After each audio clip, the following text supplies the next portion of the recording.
Bonjour. Voilà, l'année 2018 a été l'année qui a lancé ma chaîne. On est passé de 100 abonnés à 65 000, hein. Allez, salut. Ah, je m'en vais. C'est pas ma maison. Notamment la vidéo qui a lancé ma chaîne, c'est celle des projets pour ma E36. À l'époque, elle était pas en très bon état et en fait, on avait simplement prévu de la réparer et de l'améliorer. Mécaniquement parlant, on a à peu près tout respecté, par exemple les combinés filetés ou le kit d'angle. On en a même fait un petit peu plus que prévu, notamment les renforts châssis. Esthétiquement, bâtard! Bah non, hein. Je m'en vais. Je vais vers des contrées lointaines avec ma S13. Salut. On veut des explications, nous!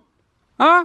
Alors voilà. À la base, je voulais faire le German style, un style simple et efficace. Alors voilà, ceci est mon German style, avec des jantes très germanes, absolument germaniques, de manière germanesque. La marque peut en témoigner. Oui, German Racing. Et j'ai aussi mis un spoiler de toit très germanesque et tout à fait réussi. Alors du coup, qu'est-ce qui s'est passé? Le but de cette vidéo, ça va être de vous expliquer pourquoi est-ce que j'ai différé totalement de mes projets esthétiquement parlant et pourquoi est-ce que j'ai opté pour le Japan style.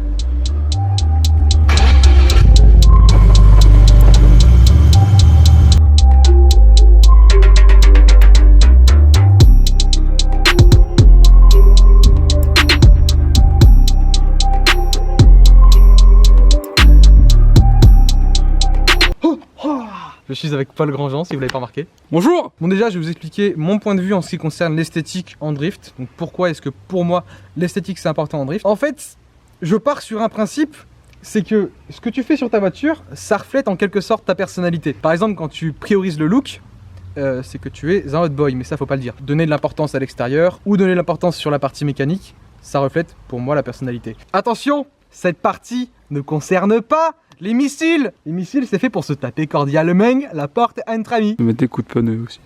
Ouais, les coups de pneu, c'est sympa aussi. Ça laisse des petites traces comme ça.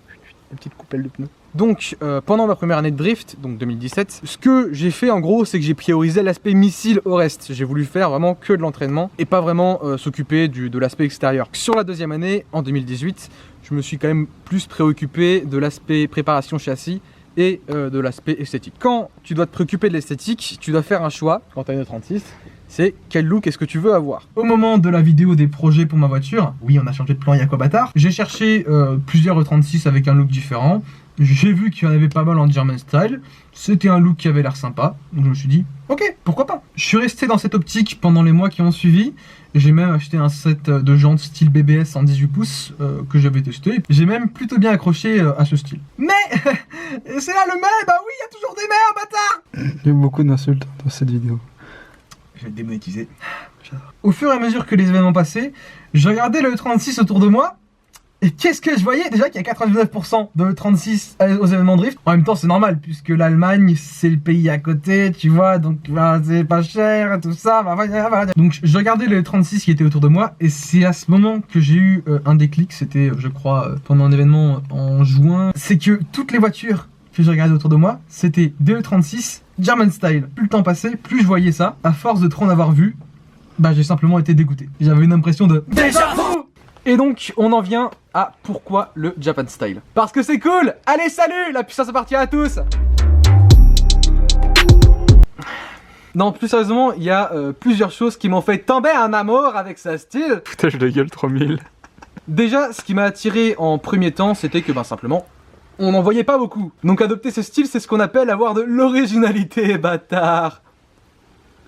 Ce long regard sans silence gênant. Je voulais faire un truc qui sort du lot parce que, j'aime bien faire des choses. Bonne explication. Merci. Deuxièmement, ce qui m'a fait adopter le Japan style, c'est ma S13. En fait, quand je cherchais des S13 sur un site dont taira le nom, j'en ai vu plein, notamment plein avec un style japonais. Après avoir acheté la S13, j'ai cherché ce que je voulais faire dessus. Je cherchais sur internet des styles de S13 qui pouvaient me plaire et je suis tombé bien évidemment sur le style japonais.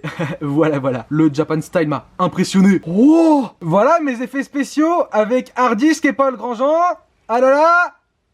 Rebonsoir. Donc voilà, le Japan style m'a conquis notamment grâce à la S13. Ensuite, je voulais traduire dans la E36 ma propre vision du Japan style parce que le style japonais, il y en a beaucoup, beaucoup, beaucoup, beaucoup, beaucoup, beaucoup, beaucoup, beaucoup.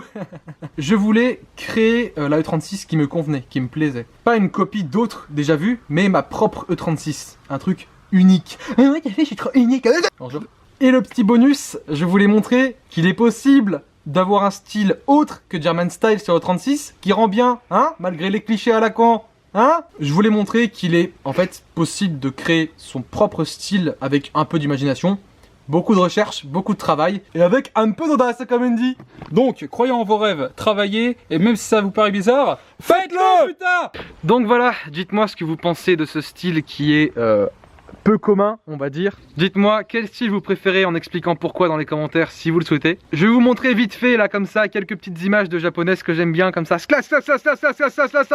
Voilà. Vous n'avez plus qu'à faire pause ou vitesse x0.25, c'est comme vous voulez. Mais voilà, c'est pas fini. La E36 va encore évoluer. Elle n'a pas terminé sa route, très clairement pas. Elle en est même qu'au début, hein Paul? Je le veux monter, hein. Je le veux. Cette fois-ci, je vous garde la surprise et je ne vous ferai pas de vidéo projet. Allez, la puissance partie à tous. Salut!